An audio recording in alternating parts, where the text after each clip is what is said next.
الحمد لله رب العالمين والصلاة والسلام على أشرف الأنبياء والمرسلين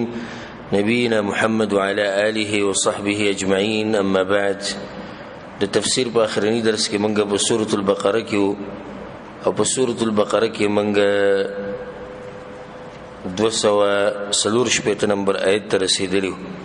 او په دې اخرنی آیتونو کې الله سبحانه وتعالی د انفاق طرف ته ترغیب ورکو او د انفاق آداب بیانول چې د الله په لار کې خرچه کې نو مال به څنګه لګي او په څه طریقه باندې به لګي. دغه مسلې په کې الله سبحانه وتعالی بیانولې او د ادب په کې د انفاق خو چې زباتنه باندې کې چې الله په لار کې خرچو کې نو بیا به مخ یادې نه چې ما خرچه کړی دا او نه به سړی تنګي. ګینه الله سبحانه وتعالی وایي چې د دې صدقینا غوره وینا غوره ده چې ته به ورسته سړی تنګي او زباتینو دغه نه خدای چې ته په غټیم سړی ته وایي چې تاسو سره مرسته نشم کولای. بیا الله سبحانه وتعالی د دې خبرې موږ منع کړو چې خپل صدقې متبا کوي پر ریاکاری سره، لکه څنګه چې د منافقانو حال له نو د خپل صدقو ته خوشاله دي چې موږ صدقې ورکړي. الله د دې د صدقو مثال دي چې لکه په یو کانی باندې چې دوړه پرته نو کله چې باران وشي فاصابه وابل فتركه صلى، باران چې وشي نو دا کانه بالکل خویا او صفا پاتیش. لا يقدرون على شيء مما كسبوا، اکم عملی چې کړي نه غوته ملاو نشي. نو موضوع دغه روانه ده د انفاق ده. په 215 نمبر آیت کې الله سبحانه وتعالی وایي: اعوذ بالله من الشیطان الرجیم بسم الله الرحمن الرحیم ومثل الذين ينفقون أموالهم ابتغاء مرضات الله، او مثال دا کسانو چې خرج کوي مالونه خپل د پاره د لټولو د رضا د الله وتثبيتا من انفسهم، او د پاره د کلکوالي د نفسونو خپلو. په تیرشي آیت کې مثال د منافق بیان شو چې د منافق د نفقې د حال لکه باران چې وشي دوړه پرتی او کانه په صفاش دیږي کې الله سبحانه وتعالی د نیکانو خلقو د انفاق مثال ذکر کوي. نو نیکان خلق به په دوه قسم دي، بعض هغه دي چې ډیر مالونه لګي او بعض هغه دي چې لږ مالونه لګي. نو د دوانو مثال راوړي. مثال دا کسانو چې خرج کوي مالونه خپل د پاره د رضا د الله. نو نیکان خلک چې مال خرج کوي نو دا پکې نه ګوري چې دا مخامخ سړی به مال سره کوي او کنه برا کوي، بلکې دا غوي مقصد د الله رضا. انما نطعمكم لوجه الله لا نريد منكم جزاء ولا شكورا. الله د نیکانو خلکو حال را نقل کړی چې غوي چاله سور کې نو بیا وته وي منګه د الله د رضا لپاره تاسو سره دا کارو کو تاسو نه سب بدلا او شکریا نه غواړو. وتثبيتا من انفسهم، او د دې لپاره صدقې ورکړي چې د خپل زړه په دین باندې مضبوط کړي او خپل ځانونه مضبوط کړي. او په دین باندې د مضبوطېدو یو لار دا ده چې انسان د الله په لار کې خرچه کوي. د دې سره چې الله سبحانه وتعالی په ایمان باندې مضبوطواله انسان ته نصیب کړي. الله سبحانه وتعالی موږ ته نصیب کړي. مثال څنګه دی؟ كمثل جنة بربوة، مثال پشان د مثال د یو باغ دی چې په اوچت زیده رب اوچت زیته وي. اصابها وابل، چې ورسیږي هغې ته ډېر باران، فآتت اکلها ضعفین، نو ورکوي میوې خپلې دوچنده. فإن لم يصبها وابل فطل، او کون رسیږي هغې ته ډېر باران نو کافي دی د هغې دپاره لږ باران. بار بار زه دا خبره تاسو ته دې لپاره کوم چې تاسو سره د علم قدر پیدا شي چې صرف ګوره د قرآن د ترجمې سره انسان په قرآن نه پوهېږي. دا اوس مثال الله ذکر کړی لکه یو باغ دی په اوچت ځای باندې دی چې ډېر باران راشي نو میوې دوچنده ورکوي، او که تیز باران رام نشي نو د معمولی باران د پرخه دا ولم کافي ده. په دې مثال دا هغه وخت پورې تاسو نشي بوده چې سو پورې تاسو تفسیر نه زده کړئ او دا هغه وخت پورې تاسو په دې نشي رسیدل چې سو پورې تاسو علماء ته زنګنان نعمت کړي بعضوی موږ ترجمه کړي دي یوازې په ترجمه سره انسان په قران نه پوهیږي ګوره لازم په تفسیر کې لازم به علماء ته رجوع کې د دې مثال تشریح دي سیدا چې یو باغ دی هغه په اوچته ډیره کوي باندې دی هغه ته چې کله تیز باران ورسي نو میوه د چند ورکي ولی یو خو باران تیز دی او بل د باغ په کوم ځای کې دی په اوچت ځای باندې دی خکه تیز باران ونه رسي نو معمولی باران چې هغه د پرخه نو دا ولم کافی ده نو دغه شان د مؤمنانو حال له نو دغه شان د مؤمن د انفاق حال له هغه دي سي که مؤمن ډیر مال ولګي نو فائدې ډېرې دي او که مؤمن لږ مال ولګي نو هم دغه د بخانی د پاره کافی دی لکه څنګه چې دی باغ ته تیز باران ورسي نو میوه د چند ورکي او که لږ باران وته ورسي نو میوه ورکي لږ باران کافی دی نو دغه شان د مؤمن د پاره ک ډیر نفقه ده ک لږ نفقه ده خو هغه فائدہ منه ده په دې کې زموږ د پاره د خوشحالیم ده که یو سړی غریب دی او لاسي تنگ دی او د لږه خرچه کوي نو د دې خوشاله شي په دې لږه خرچه باندې هم الله سبحانه وتعالى ډیر څور کوي والله بما تعملون بصير او الله پاک عملونو چې تاسو یې کوي لیدونکي دي واستدین بعد الله سبحانه وتعالى د ریاکار انسان د صدقې مثال راوړي چې د ریاکار خلکو د صدقې به څنګه تبا کومه په آخرت کې او څنګه به ختمومه دغه لپاره الله یو مثال لوري ايود احدكم ان تكون له جنة من نخيل اي خو خيو کسب تاسو کې چې دغه د پر باغ د کجورو یو سړی دی هغه سره باغ د سره د کجورو واعناب او د انګورونو تجري من تحتها الانهار چې بيږي لاندې دغې نه ولي له فيها من كل الثمرات دغه د پاره په دغه باغ کې دي د هر قسمه میوونه د قیمتي باغ شو کنه هر قسمه میوه پکې دي ولي لاندې بيږي انګور پکې شته ها کجوري پکې شته د دې سړي حال څه دی واصابه الكبر او رسیدلې دې سړي ته بوډاواله عمر د ډېر زیات دی وله ذريه ضعفاء او د بچی دي چې هغه کمزوري دي اوس یو انسان دی بوډا دی بچی شتي خواړه دي دله څه فائدې نشي ورکوله بچی کمزوري نو دا انسان مال ته ډیر محتاجي ولی بخپل نور مزدوري نشي کوله او بچی دغه وړه خس کړي د چې دوی ته انتظار کوي دوی لوی او بیا بدر پر مال راوړي نو دی به مړ شوی نو د دې سړي سره د خپل مال ډیر قدرې خو چې کله د مال سره دا حالو شي چې د به سحالي دا ووري فاصابنا اعصار نو ورسی دغه باغت تیز هوا فيه نار فاحترقت چې باغی کی ووري نو وسوځي دغه باغ एकदम تیز سیلی راشي تیز سیلی سره ور راشي د ور سره د ټول باغ وسوځي د انسان په سحالي تاسو اندازه ولګوي د خوشالي په کوم ټیم کې چې د باغ ضرورتو باغ تللو ختم شو د مثال دی د منافق انسان د صدقې چې په آخرت کې به د ډېر سخت ضرورت دی د نفقو خو په آخرت کې به سره د حلوشي چې د طلب خالی پرته الله بوته چې زماره پر خو دینو کړی که زماده پر دې کړه خو اوس به وي خو زماده پر دې نو کړی ځکه مونږه کته ستیا دي مونږ د ریاکاری په موضوع باندې یو درس کړو او په کې دا روایت موږ ذکر کړو روایت کې دا راځي چې کله ریاکار انسان د قیامت پر ورځ الله ته مخامخ شي نو الله به ته وي ویلار شپاغه چا پسې چا د پاره چې د عمل کړو چې هغه د جزا درکې نو دا قسم خلک دوی دغه بوډا په شان مثال لري دوی بوډا ته د باغ ضرورتو بچي کمزوري ملای ټیټه شي او एकदम الله د هر سن خلاص کو نو څومره بد حال و دغه شند منافقان دي جسم خوشاله دي منګه دا کړی دی دغم کړی دی او دسم کړی ریاکار انسانم خوشالي خرچیم کړي اخرت ته چې کله اخرت کې چې کله الله سبحانه وتعالى مخامخ شي به ایسوم نمومي الله دې حال نه موږ ساتي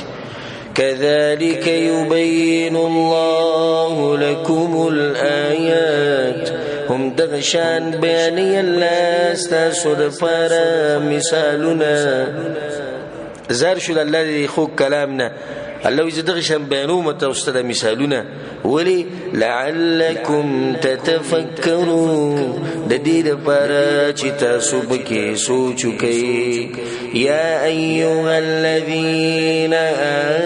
آمنوا إيمان ولو أنفقوا من طيبات ما كسبتم خرج كي دفاك غمالنا چتاسو غتليدي ومما أخرجنا لكم من الأرض او داغ سنة چه منگر ويستي دي ستاسو دفارا دزمكنا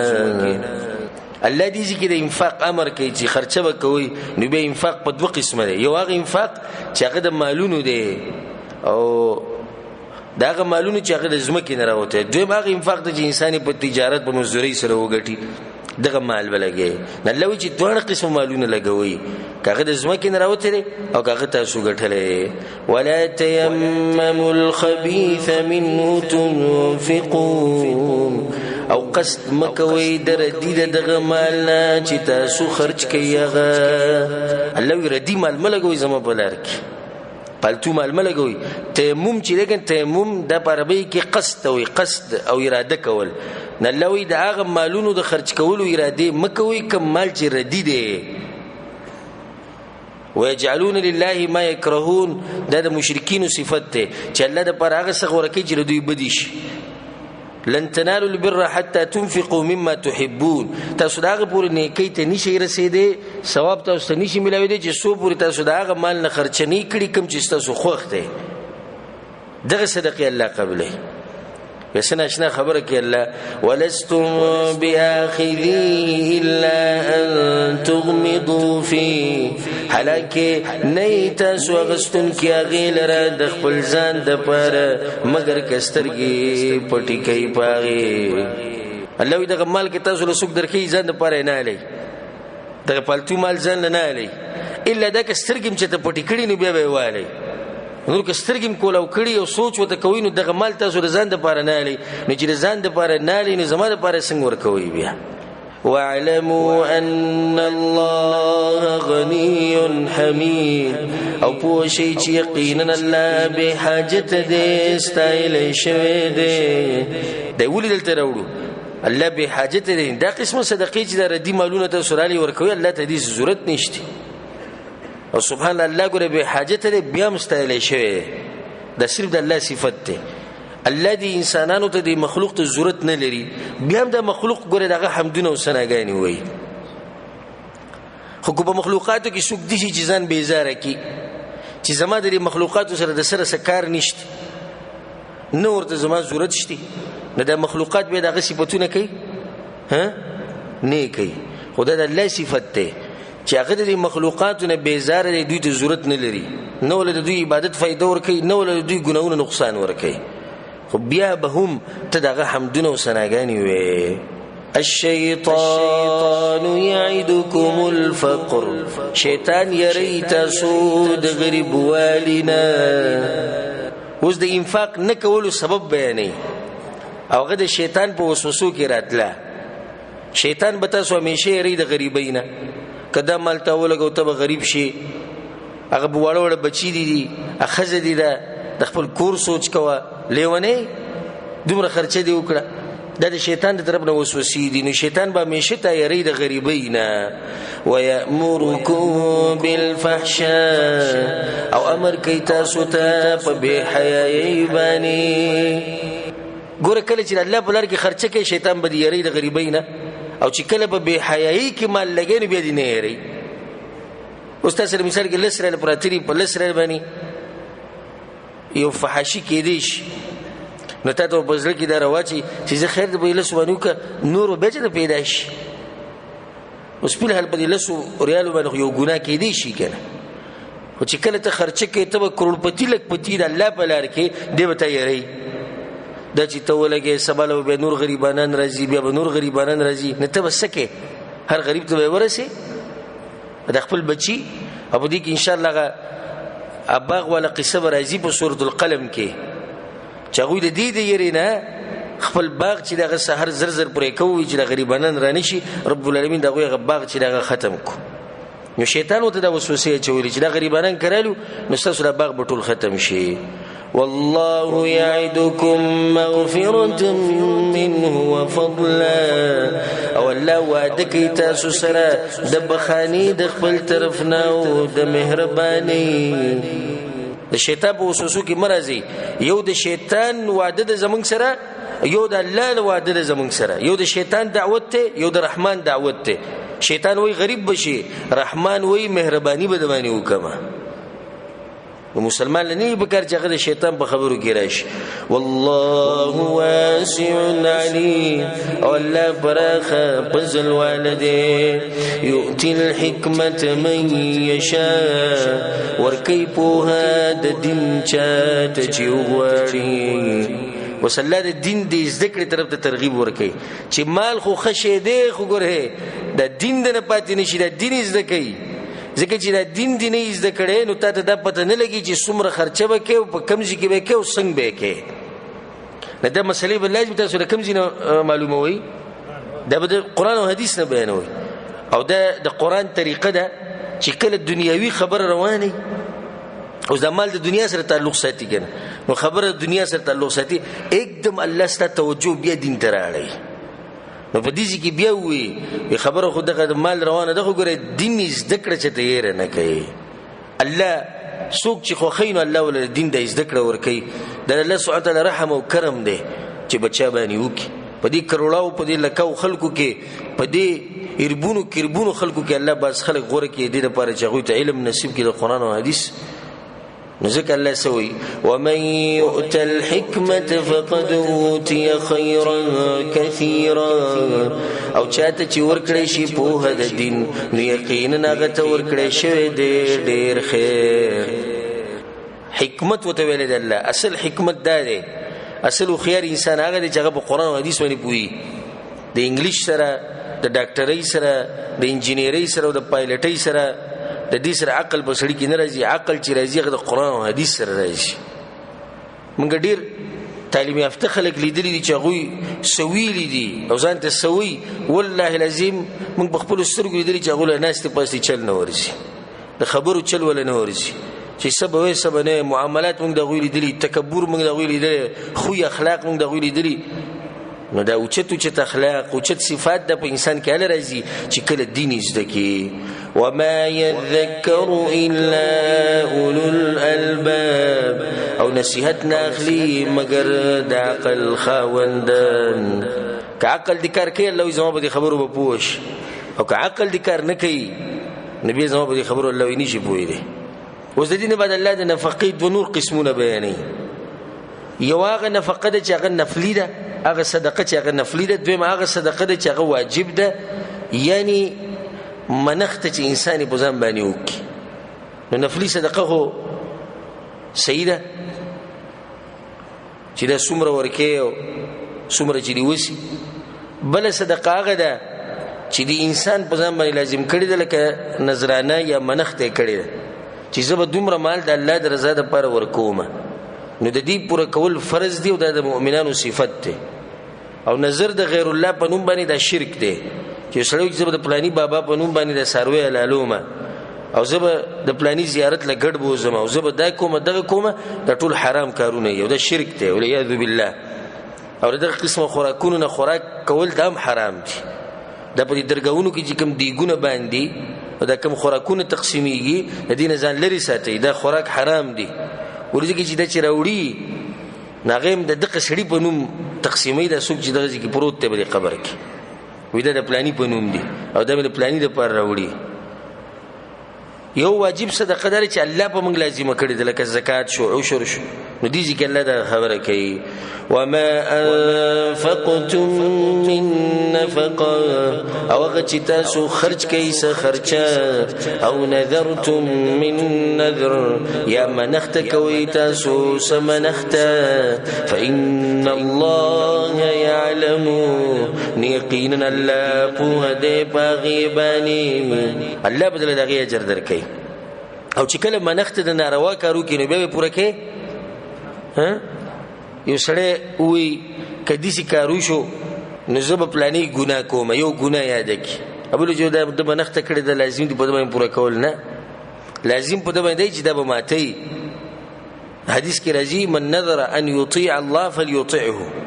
ومن نذر ان يعصي الله فلا يعصيه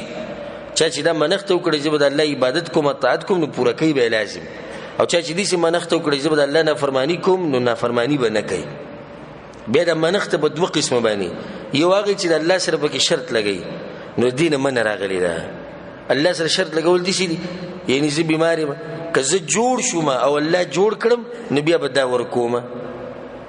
نه دا شرط لګول دي چې سره د الله سره او دا د بخیلانو کار دی حدیث کې راځي دا د بخیلانو کار دی بخیل سره دی اصل الله بنوم خرچ نه کوي نو د الله سره دا شرط ولګو ته مې روغ کوي زه به دا وکم تر له بچی راکا یزه به ګډه لال کم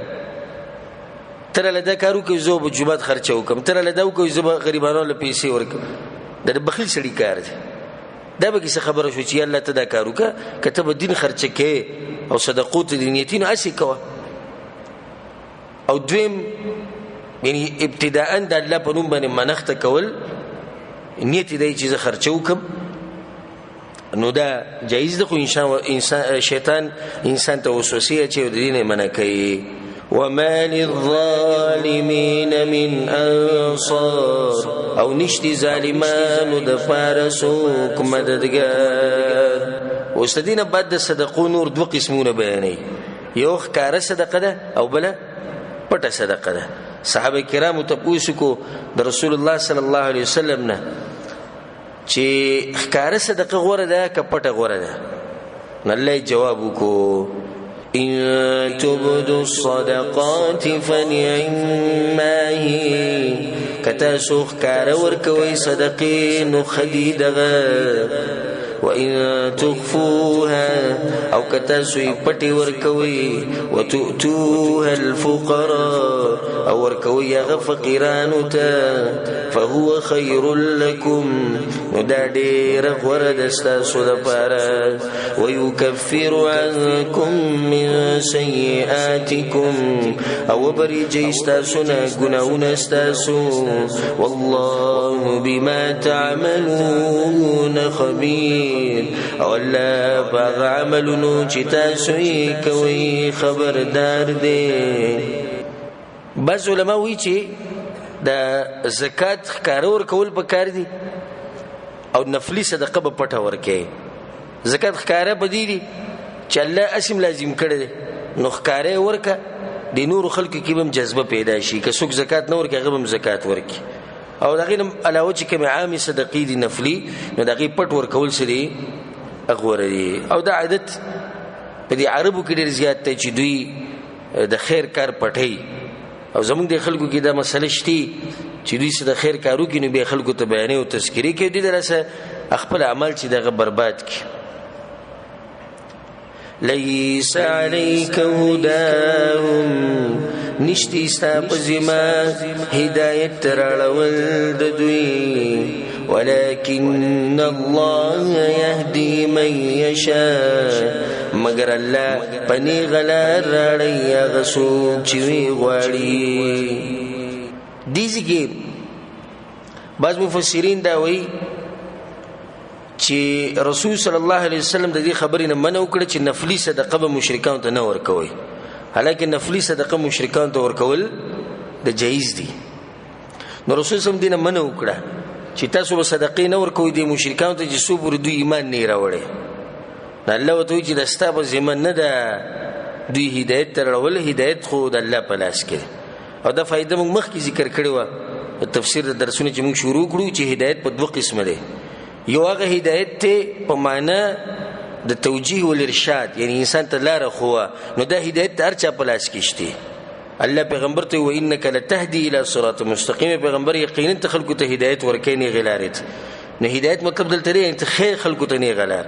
دویم ته هدایت، دویم ته ویل کېږي هدایت التوفیق. هدایت په معنی د دې چې یو سړی د دې گمراهۍ نه نه غلاري ته راوړي، نو دا کار د الله سبحانه وتعالی. او دا هدایت ته پیغمبر صلی الله علیه وسلم په لاس کې نشته. دا هدایت د نیکانو خلکو په لاس کې نشته. نو نیک انسان به ته د قرآن او حدیث خبر بیان کی، بس دغه په لاس کې ده. خو باقی دا چې تا راوچت کی دغه گمراهونه دي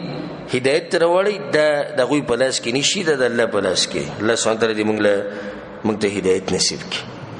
وما تنفقوا من خير فلأنفسكم، او هغه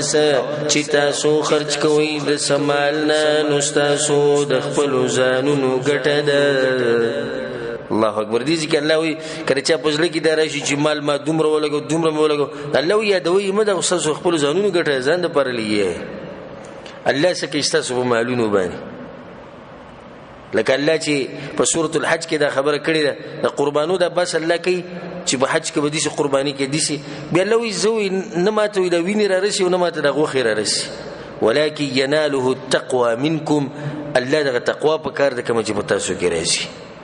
نو الله سکه په غوخه باندې او سکه په وینې باندې، نو سکه الله زمو واست په صدقو باندې خودی کی زموږ خپل فائدہ پرته ده. وس الله سبحانه وتعالی د مسلمان شان بیانې چې مسلمان دي سي وما تنفقون الا ابتغاء وجه الله، او تاسو خرج نکوي مگر د پاره د لټولو د مخدل د الله د رضا لپاره تاسو د کار کوي او پکاروم دي سي ده مخ د الله حقيقي مخشتيو ده. الله د اسماء او صفات مسله موږ سره مخ کې تیر شي ده چې کوم ذکر الله صفات راشي په قران کې او په صحیح حدیثونو کې رسول سم بیان کړي نه غبه په حقيقي معنی سره ثابتو او کیفیت به چا تسپارو، کیفیت به الله تسپارو. نو مخ د الله حقيقي مخشتي خدای مخ څنګه دی الله علم غلا ته پته لري چې هغه څنګه مخته موږ ته به خبرې نه دي کړې زیاتې، نو چې الله راته زیات سن دي ویل نو موږ په کې مخې ته نشو تلې. وما تنفقوا من خير يوفى إليكم، او هغه چې تاسو خرج کوئ د خپل مال نه پوره بدله به درکړيږي، پوره بدله به درکړي کیږي تاسو ته داغه، یعنی یریږي ما بالکل پورا به ته ملاوي. وانتم لا تظلمون، او پتا سو باندې به ظلم نکیږي. اوس د دینه بعد الله سبحانه وتعالى اغه زی بیانې چې په کوم ځای کې خرچه کول پکار دي. للفقراء الذين احصروا في سبيل الله، صدقه د پاره د فقیرانو دي هغه کسان چې بنکړې شوی دي په لار د الله کې. لا يستطيعون ضربا في الارض، طاقت نلري د سفر کولو بزمکه کې، دوی له صدقه ور کول پکار دي. چې دا صفاتونه پکې دلته اصحاب الصفه بکیم دنرالو کوم چې د رسول الله صلی الله علیه وسلم په جمعات کې ناس او د سره پر راغلیو د دین د زده کړې لپاره راغلیو. الله په دې خلکو خرچه پکار ده بنکړې شوی دی الله په لار کې، یعنی دغه ځکه چې دوی پراتري سده پراتري د الله دین د پراتري. لا يستطيعون ضربا في الارض، نشي تلا خو دې خو په دې ځمکه کې د دنیا ګټلو لپاره غوښنی نشو وته او کوته وي نو د دین ته پاتې کېدو. د شپدي کې مجاهدین هم داخلي چې په غوي باندې خرچه وکړ. ابو هريره رضی الله عنه هغه په دغه کسانو کې د رسول الله په جمعات کې وو په مخه به د رسول الله سره کته تو برابر کتبه تو برابر دغه درس حالانکه د ابو هريره رضی الله عنه ډېر لږ وخت د رسول الله سره تیر شوی تقریبا 3 کاله، او ابو بکر صدیق رضی سره د مکې نه مرګره. خود دومره روایت ابو بکر صدیق رضی الله عنه بیان کړي څومره چې ابو هريره رضی الله عنه بیان کړي په دې لږ وخت کې. نه دغه وجه دا و چې هغه ځان بند کړو په دغه ځکه بالکل بنه خوځیدو، او ابو بکر صدیق رضی الله عنه به بهر ته وته او تجارت به کو، پټیو باغونه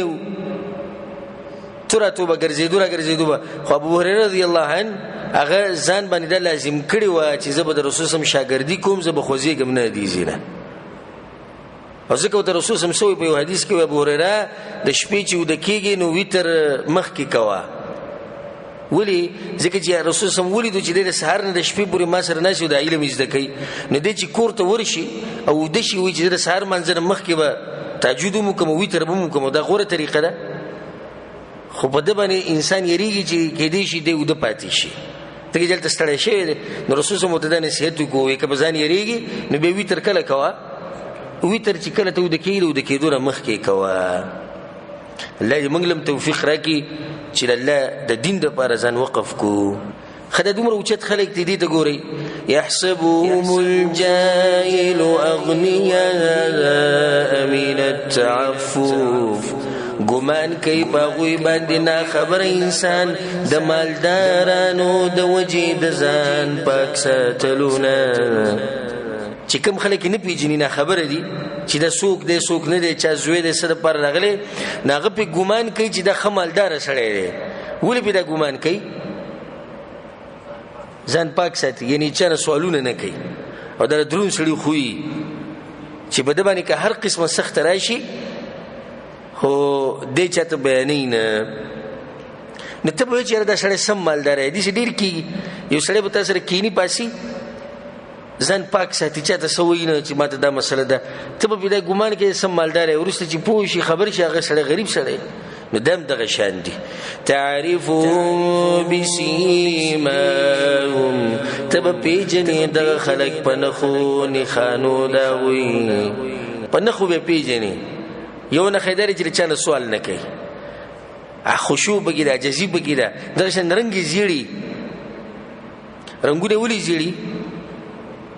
خوراک نه ملایويږي، اسخاک نه ملایويږي، غریبی ده. نه د غریبۍ هغه اثرات چې انسان په کې سوچو کې جوړ الله وي دغه نخې تاسو تخکاره کېدی شي.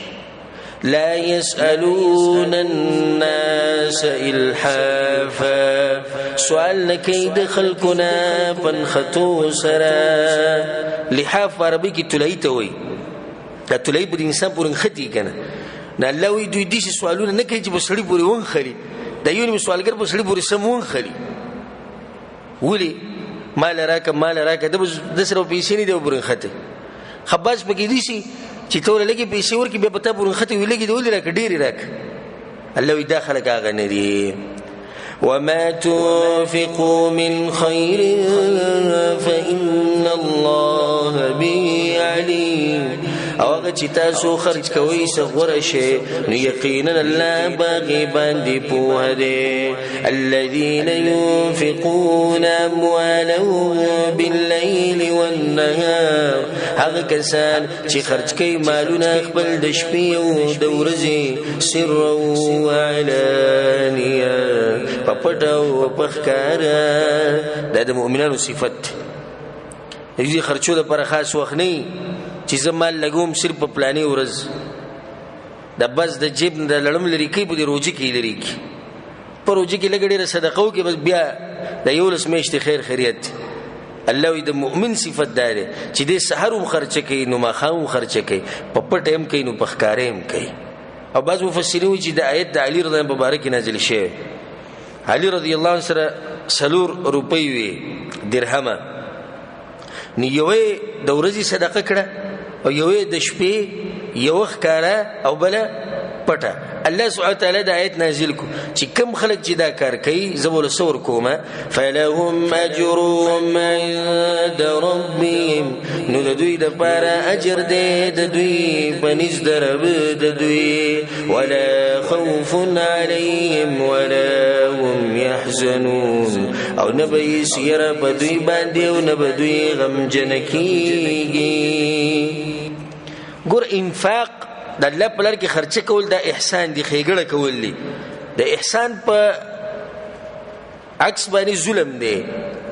یو د انسان سره خېګړه کول بل ظلم دی.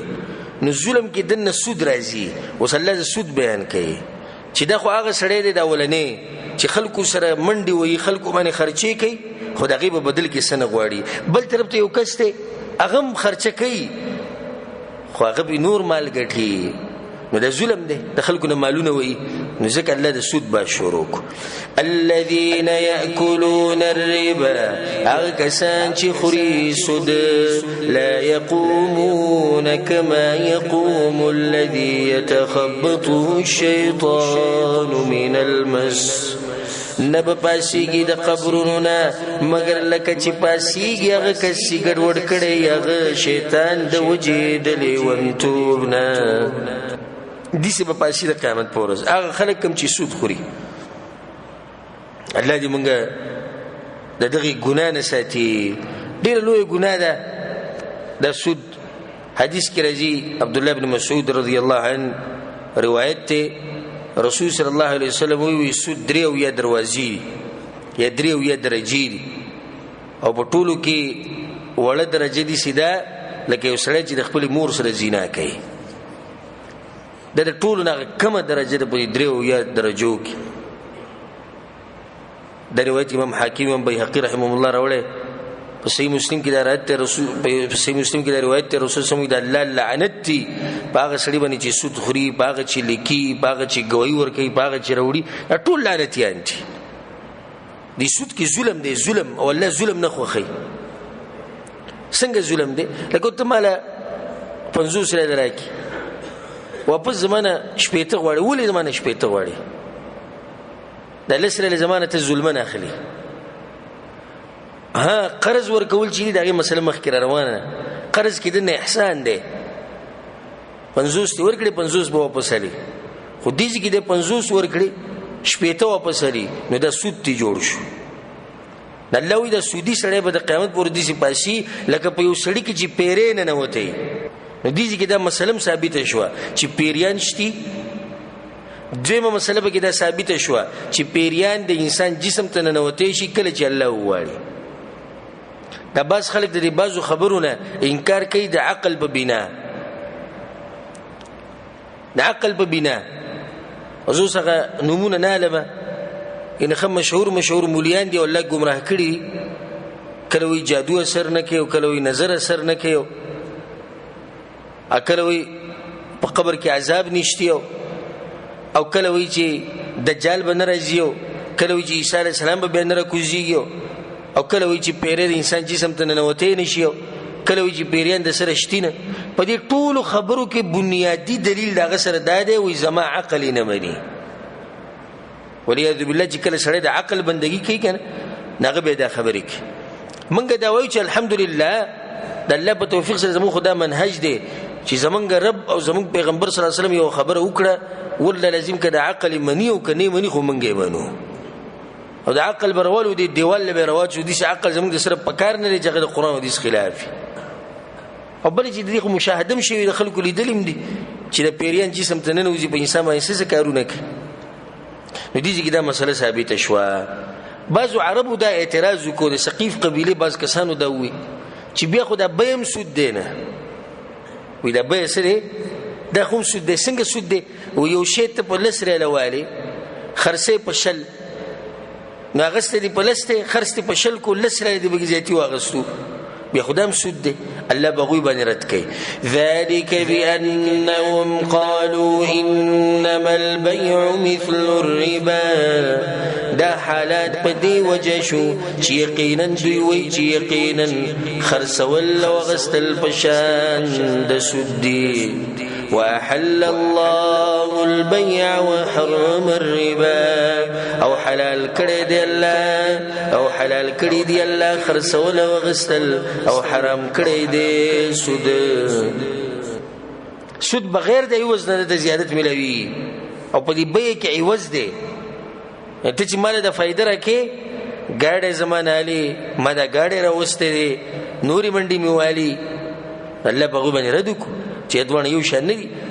غټه خبره پکې ده چې الله سود حرام کړی دی او به چې دینو حلال کړی دی نو موږ څوک چې به به خبرې وکړو فمن جاءه موعظه من ربه بس هغه څوک چې راغی هغه ته نصیحت د طرف د رب داغنه فانتهى منشو فله ما سلف نیبد پر غس چې مخکې ورکړي یعنی که چاته نصیحت راغی او د سود نه منع شو نو د دې لپاره به هغه مالی کمی چې ورکړي دي هغه مال چې خپل کسان راغستې شي خو غزياتي به نه راځي او چې سړی د سود خور دی ولیا بالله او توبه وسته دا د توبه باسم چې جوړم او چې توبه باسه او ستاسو لپاره هغه مال کم چې تا ورکړي زیاتی مال نشي غسته بعض علماء چې دې مطلب دا دی چې نه د لپاره هغه ګناونه دي چې د مخ کې کړی دي الله به ورته معاف کړي وامره الى الله او کار د سپارل شوی دی الله ته پدې چې د معافي حقدار دی او کنه دی د خبره ټول د الله سره ده ومن عاد او سوق چې را وپشو ستا فاولئک اصحاب النار ندغ کسان ور والدي هم فيها خالدون دوی به باقی کمیشي يمحق الله الربا كما يلا بركت سود ويربي الصدقات او ډېرې صدقات لرا په سود کې برکت نه د سود دلاسه الله د مال برکت ختمي د سود دلاسه مال ختمي او په صدقو کې الله برکت اچولې یو سړی به د الله په لار کې خرچ کې غریبي خو په مال کې د الله برکت اچولې او تاسو د نظر و چلو ګوري د سمره چې سود خواره دي والله لازم کې دوی به خپل مال پويږي چې د کم ځای راغی او کم ځای ولګي حرام خور انسان د خپل مال نه چرته فائدې نشي غسته او چې کله حلال مالی پروا طریقې سره دی ګټلې پروا طریقې سره دی راوړې لګ به خو الله به برکت ته تواجه الله زموږ په مالونو کې زموږ په بچو کې زموږ په خزو کې زموږ په مالو کې د الله برکت واچي والله لا يحب كل كفار اثيم او الله ميننکي د هر ډیر ناشکر ډیر ګناګار سره دین دا خبره ثابت شي چې الله او صفت ته مینه کول څنګه چې هغه د شان سره خای دي چې الله یې مینه نکوم د خلکو سره ثابت شو چې د بعضو خلکو سره الله مینه کوي نو ته کوشش کوي چې ځم په هغه خلکو کې شمار کې د کوم سره چې رب العالمین محبت کوي ان الذين امنوا يقينا كسان چې ایمان راوړل دي وعملوا الصالحات او عملونه کړی دي نیک واقاموا الصلاه او پابندي د منځ کړی ده واتوا الزکات او ورکړی د زکات لهم اجرهم عند ربهم لدوی د پاره اجرونه دي بنز درب دوی ولا خوف عليهم او نبي سيرا بدوي باني ولا هم يحزنون او نبدوي غم جنكي يا ايها الذين امنوا اتقوا الله ايمان ولو ويريغي دلانا دا اصل بنيادي مساله دلانا يريدا ګوره مسله د سود روانه په منځ کې الله ویریږي زمانہ فائدہ شو چې کړه الله نه یریدین سود بنه خوري د الله نه چې یریدین ګناونه بنکي او چې الله یری د بزړه کې نو کنه ولیا بالله نبی ته قسم خورم په الله باندې چې د ګناونه به ته درې غب شپ ښکاری به هر ګناه کې حیا به پتا کې نه شرم به تعالی نه درځي چې الله سبحانه وتعالى ماینی الله سبحانه وتعالى زمانہ خبري اوري دوکي بکې حرام بخوري سود بخوري ظلم بکې هر قسمه ګناونه بکې ځکه چې حالت هغه بنیادی مسله چې کوم الله سبحانه وتعالى یره هغه ست بزړه کې نشته الله دې موږ بزړونو کې هغه نه یره پیدا کی يا أيها الذين آمنوا اتقوا الله أيمان ولو ورقي دلانا وذروا ما بقي من الربا أو بريدي هغتي باقي دي سودنا إن كنتم مؤمنين كي تسوي ما لرنكي بريدي هغتي باقي دي سودنا مطلب دا دی چې په قرضدارو باندې د سود کم رقم چې تاسو پاتې دي نو هغه پرې دی خپل اصلي مال واخلئ توبه مو ایسته کنه خپل اصلي مال ته والا زیاتی چې کم رقم تاغه ته حساب کړو چې دا به مال راکې هغه به وته پرې دی